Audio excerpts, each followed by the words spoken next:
the leader of the next interactive discussion, talks to you, the parents, the people who shape the children that would go out into the world.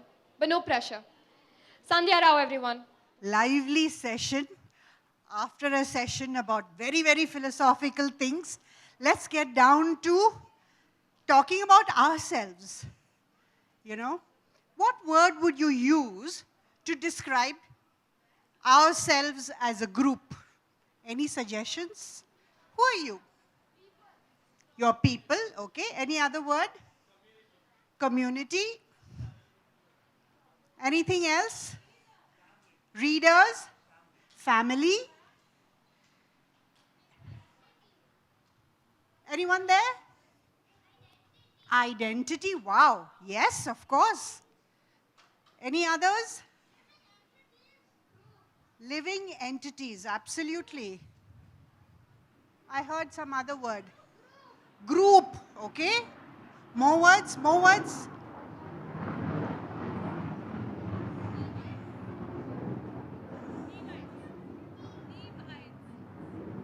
Wait, I can't hear you, 1 second. Yeah? D-wise.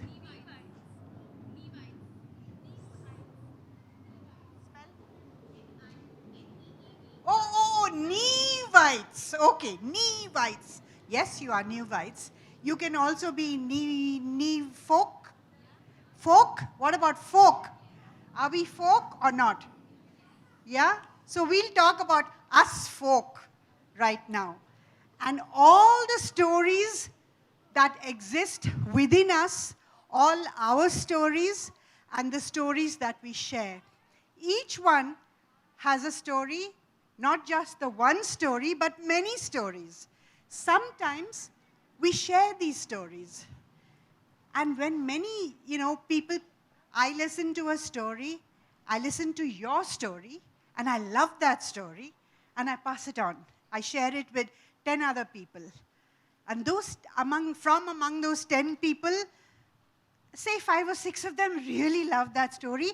They add a little bit of their own story to that story, and they pass it on to 20 people each.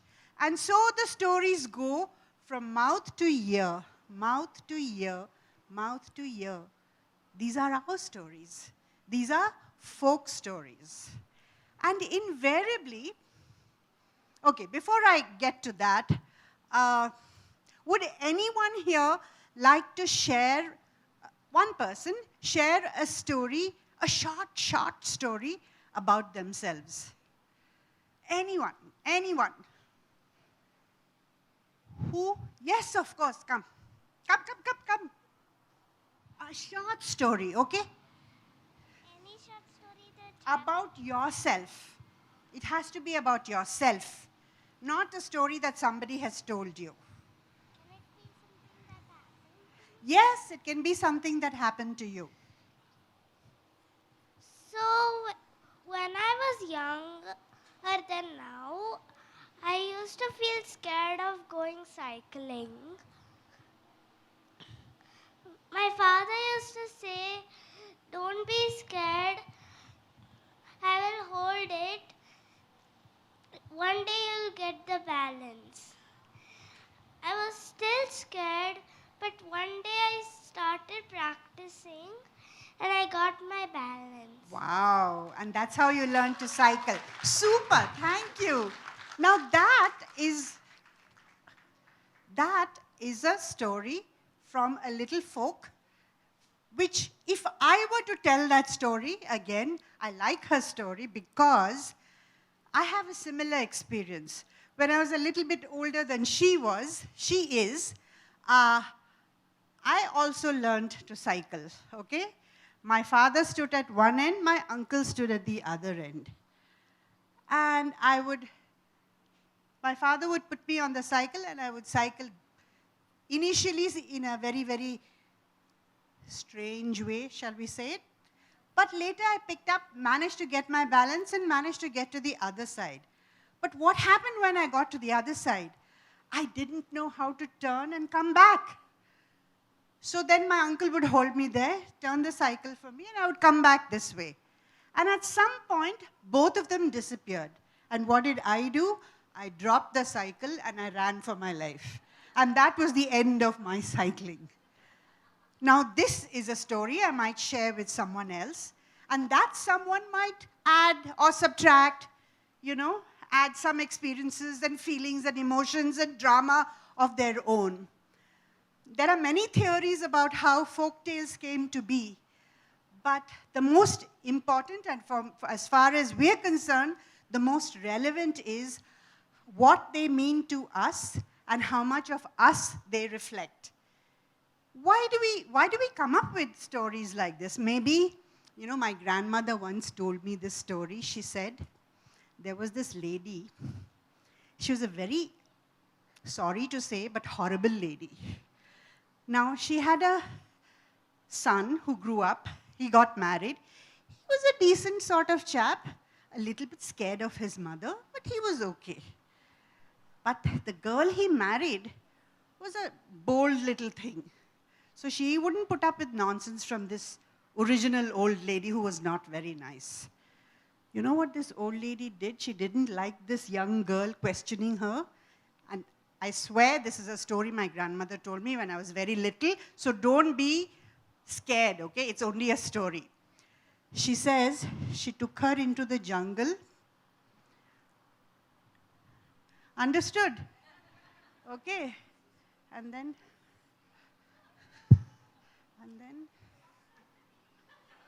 understood? Okay.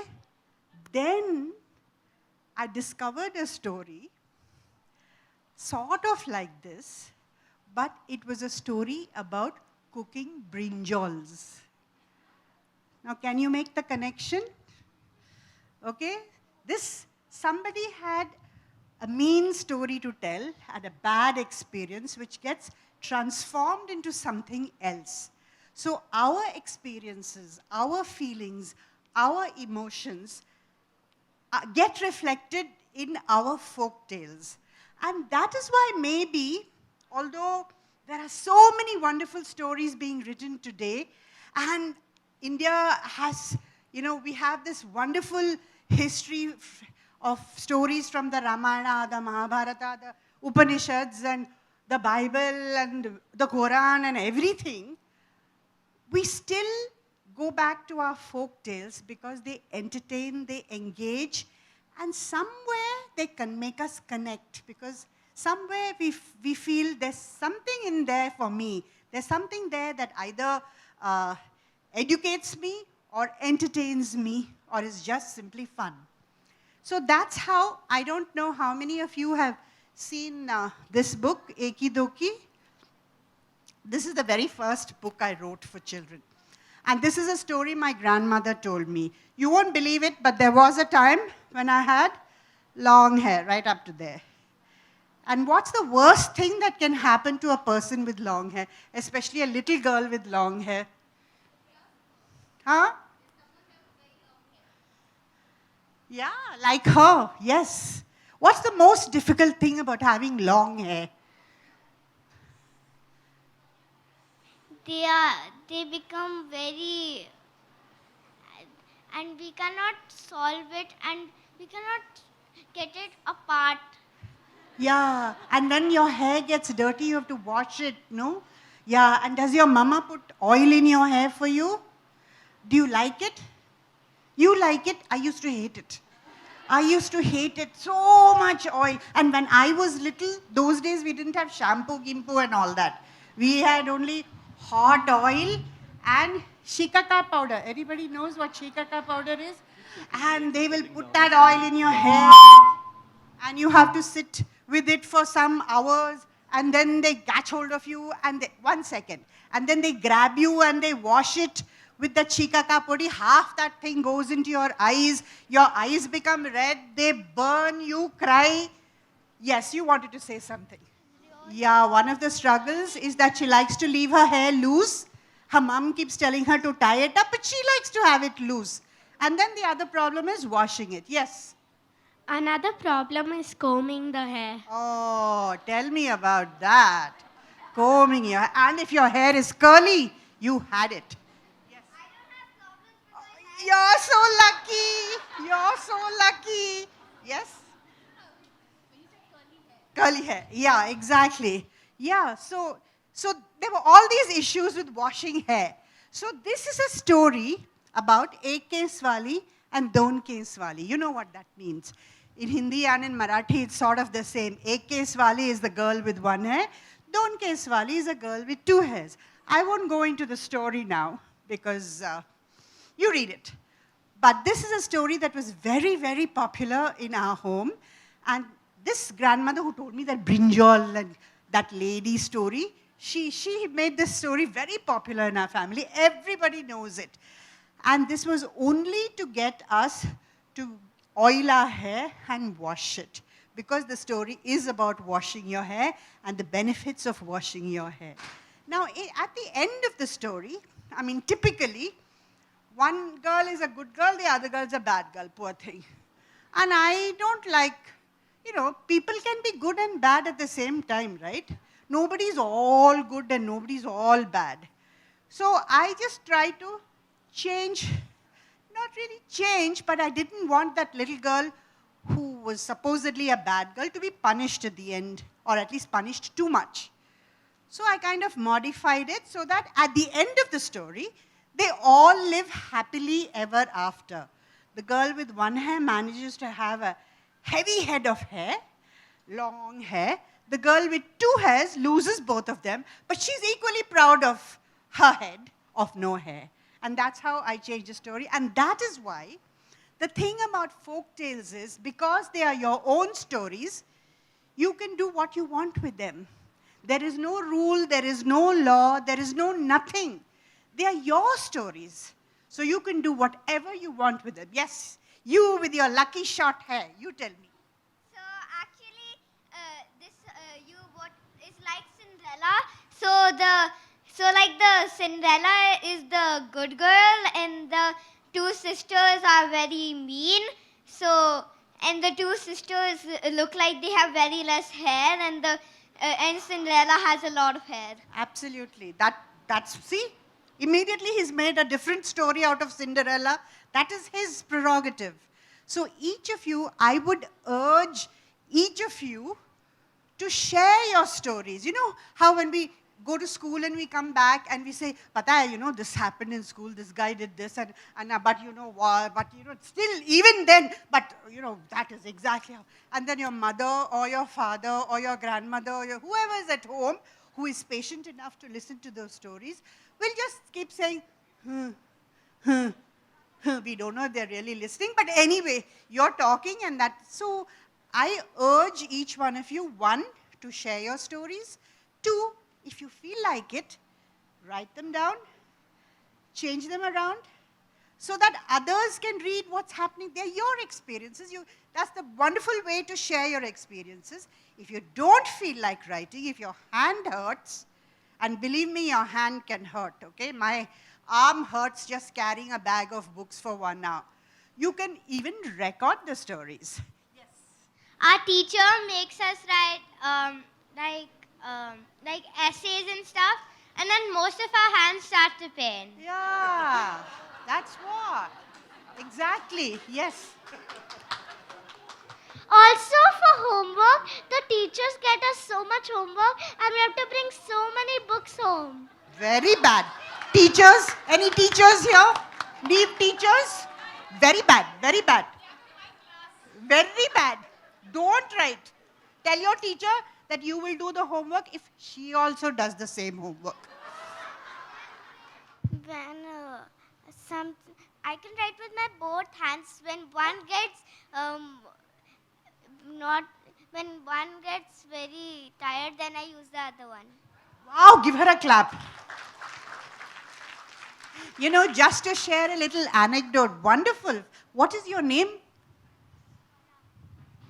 Kora. That badminton player's name is also Koala, right? Jwala, okay. No, this is wonderful. The thing, just to share a little tidbit with you, you've heard of Mahatma Gandhi? You know who Mahatma Gandhi is? He is not Rahul Gandhi's grandfather, okay? Yeah, okay. So Mahatma Gandhi, whenever he had spare time, those days there were no planes to fly from one place to another. So they went by ship To go from India to England, it would take, I think, 3 weeks or 4 weeks. So at that time, he learned, like you, he learned to write with he used to write with his right hand, and he also learned to write with his left hand. So that, just as you said, if his right hand got tired, he would write with his left hand. So he was always busy. And does your handwriting look the same when you write with both hands? It looks a little bit different, yeah, because the orientation is different. Wonderful. So yes, yes, the boy with the lucky short hair. I'm actually used to my right hand. Okay. How many of you are right-handers here? Since How many left of you hand write with gives your me right hand? Left hand gives me bad handwriting. Okay. And how many of you write with your left hand? Okay. Okay. Good. So coming back to folktales. So like I said, that's why we need to share stories, and you can do whatever you want with them. I'd like to share another story with you. May I read this story to you, if you don't mind? Yeah? Has anybody seen this book? Hi. So this is a story that is popular in a region between Bengal, well, partly in Bengal and mostly in Bangladesh. It's a very biologically rich region where where the rivers meet the sea. You know that seawater. Have you tasted seawater, anyone? Water, it's salty, yeah? And river water generally is sweet. So sweet water and salty water come together. So in the villages over here, although they are surrounded by water, they don't have drinking water, potable water, because the seawater makes the river water salty, and that's hard to drink. So they have a hard time. That region is known as the Sundarban, literally translating to beautiful forest, though there are some trees there which are known as Sundari trees. So maybe the name comes from Sundari trees, or it comes from beautiful forest. Yes, the boy with the short hair. I think it's called Sundariti because it might be very nice looking. Absolutely, absolutely beautiful. Trees are beautiful anyway, so I would think all trees would be Sundari trees anyway. So this is a story. This is also where the Bengal tiger, the Royal Bengal tiger lives. Okay? So this is I had been there some years ago, and when we were walking around in the villages, I saw a little thatch hut kind of place where there was a small little temple. And I was told that that is a temple dedicated to a goddess known as Bon Bibi, Lady of the Forest.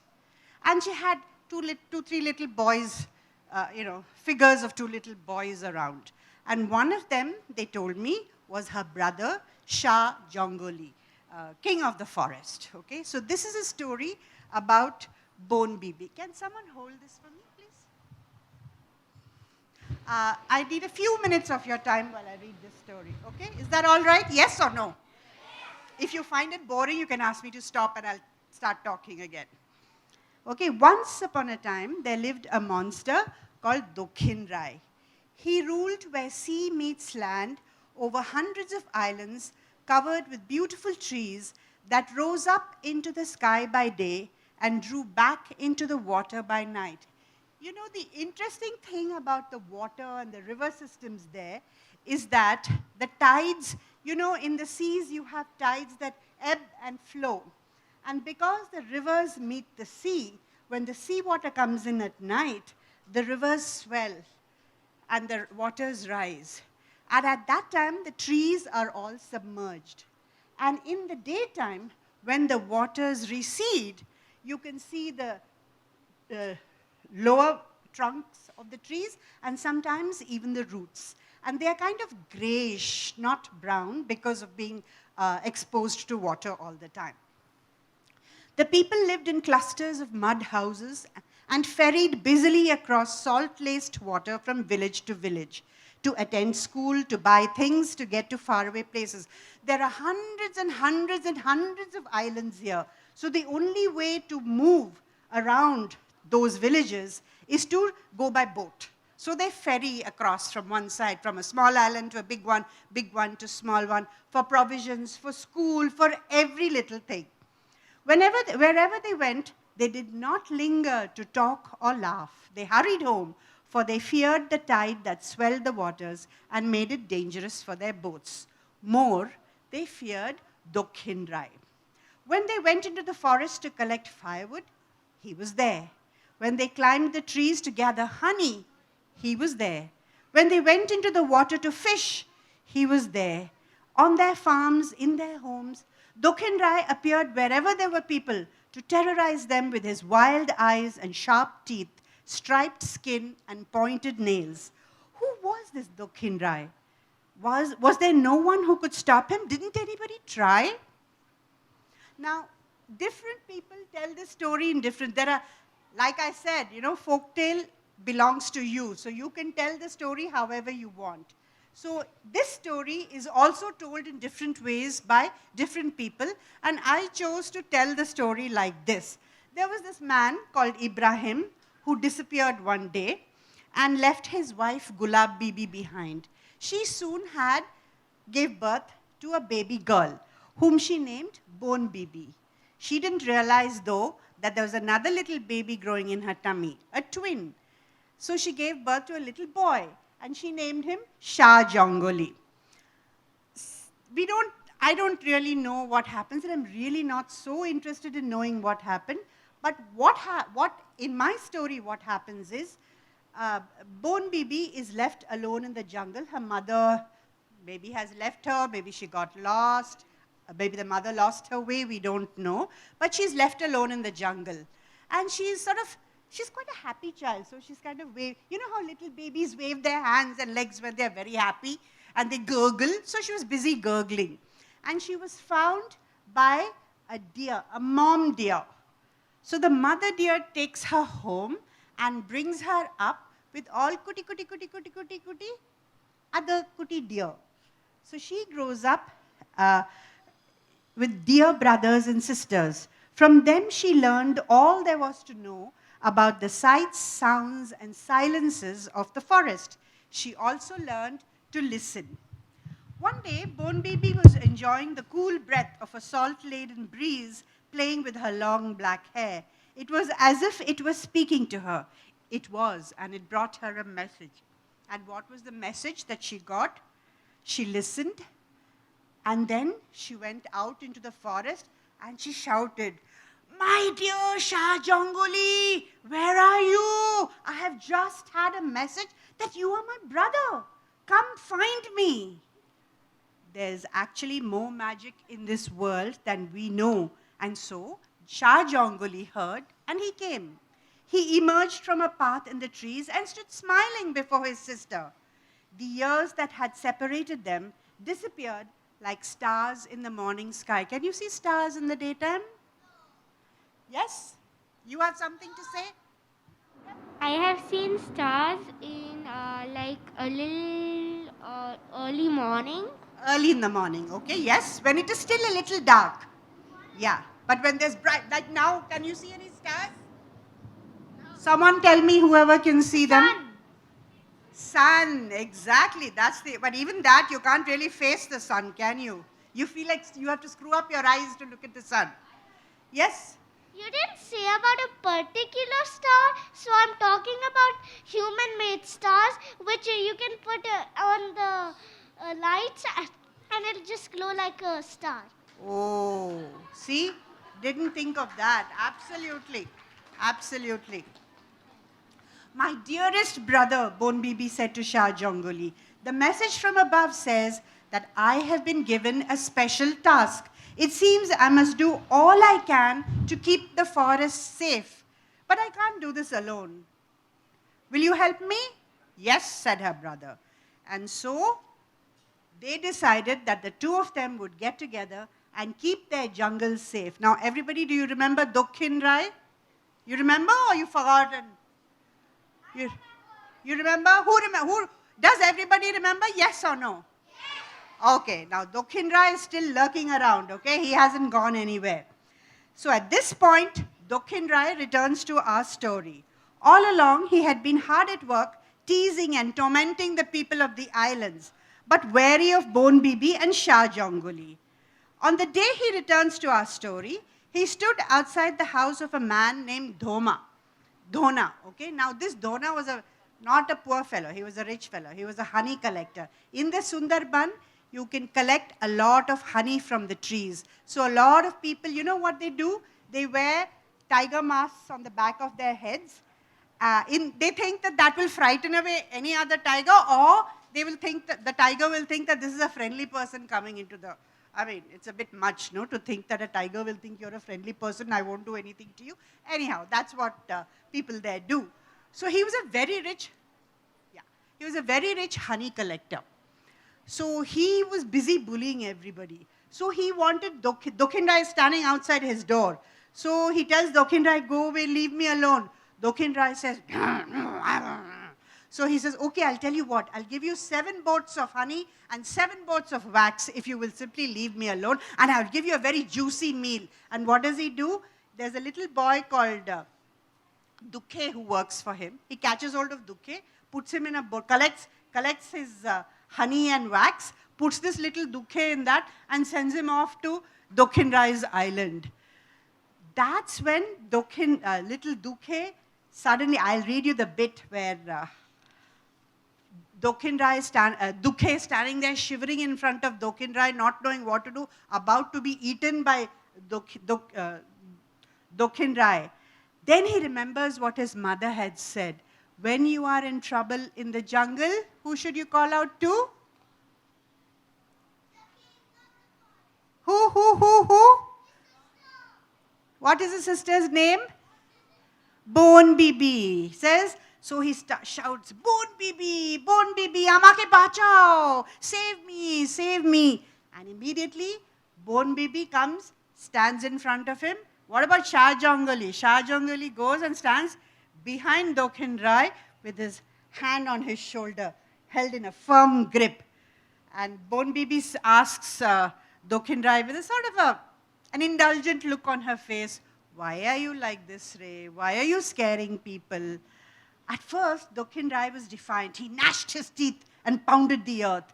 Then, as he felt the gentleness of Bon Bibi's gaze and the bite of Shah Jongoli's grip on his shoulder, his anger evaporated, and he looked up to meet her as, I don't know what else to do. These people, they come and take everything away from the forest. Wood, honey, wax, birds, fishes, mollusks, everything. Should I just sit around and watch?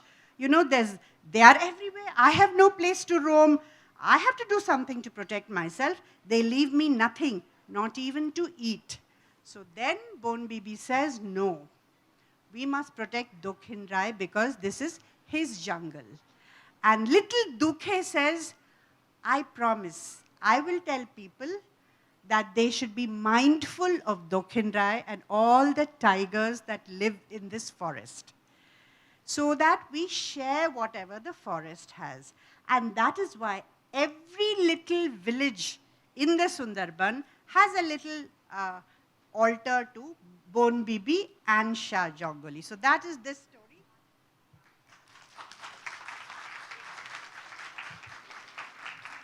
It's a very, very popular folk tale, but which has been used and told over the years in different ways. You know, little children will dance to this song, they will sing the story, and they will tell you the story as well. And it has been quoted in one of Amitabh Ghosh's books, The Hungry Tide, as well. It's a very, and to this day, you will see, I have photographs of the shrines when I visited. So, folk tales stay with you. They have something to say to you. And if we had had a little time, I would have shared another story that I want to retell, but it is so gory that I don't know how to tell it, and I would ask you for some help. So next time I visit Neve, I will ask you to help me write that story. Thank you very much.